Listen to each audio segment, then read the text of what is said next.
Husband abandoned me during our expensive fertility treatments. Years later, his wealthy father left me the inheritance instead of him.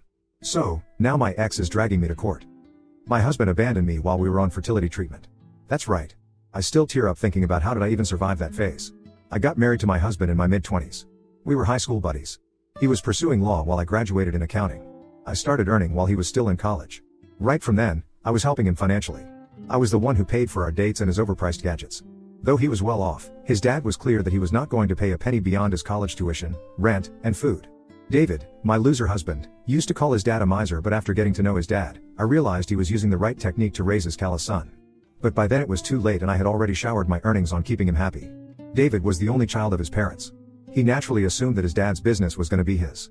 He didn't take college seriously and dropped out of law school to join his father's business. That's when we got married.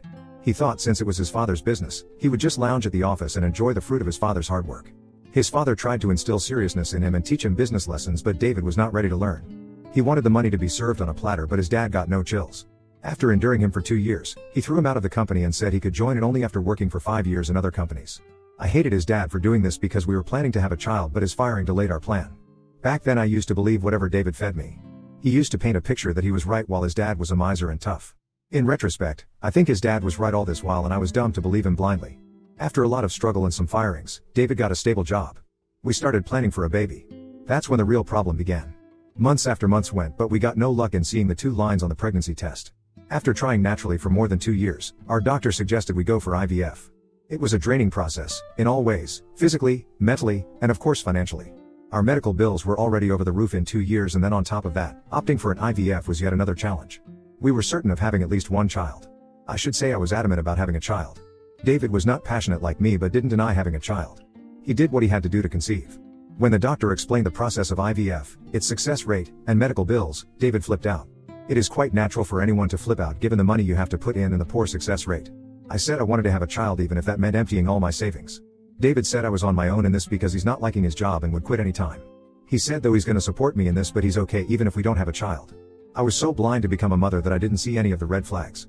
Thankfully my career was going well amidst all the medical troubles in my life. I liquidated all my savings and started the process. It was a harrowing experience, to say the least.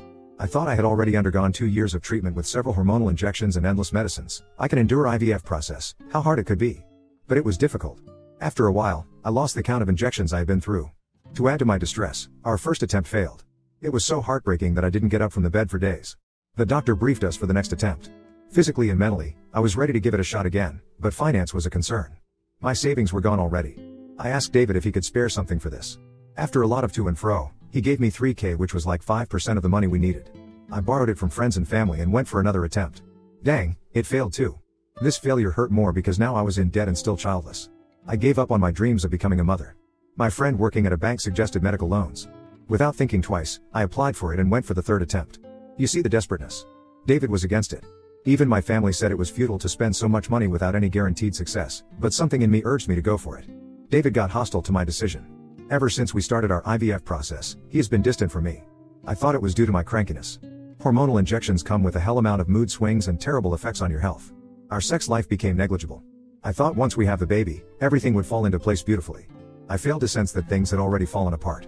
During our 3rd attempt at IVF, after doing his bit, giving his sperm, he said he wanted to go on vacation because he was mentally exhausted.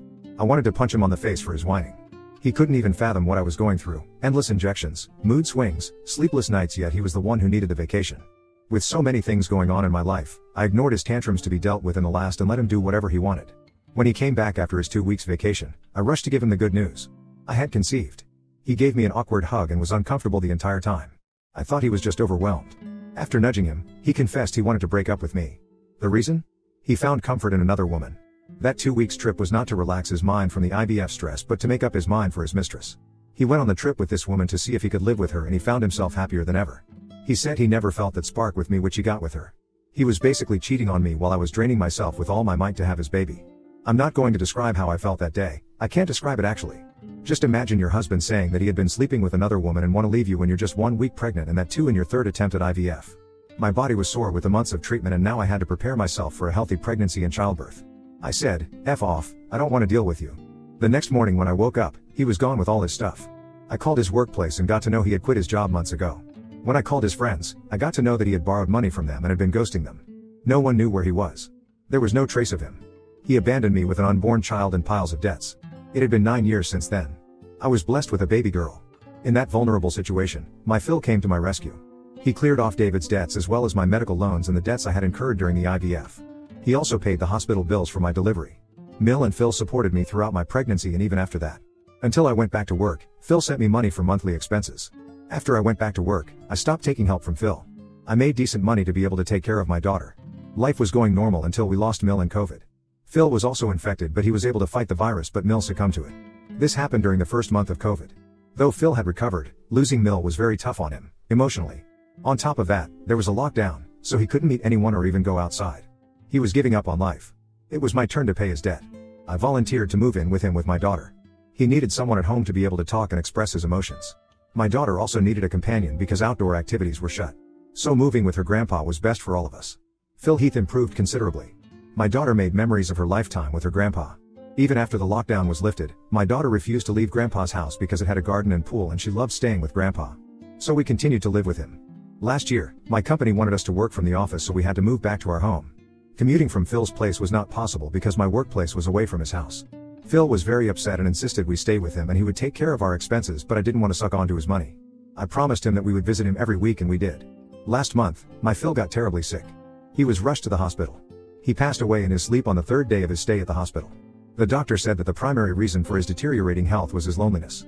During his stay, he had asked his nurse to make several calls to his siblings and other family members, but no one turned up. Even his call history suggested that he called many of his relatives, but hardly anyone came to meet him. I found his diary in his bedroom drawer. He wrote how he was so grateful to me for staying with him and how much he enjoyed playing with my daughter.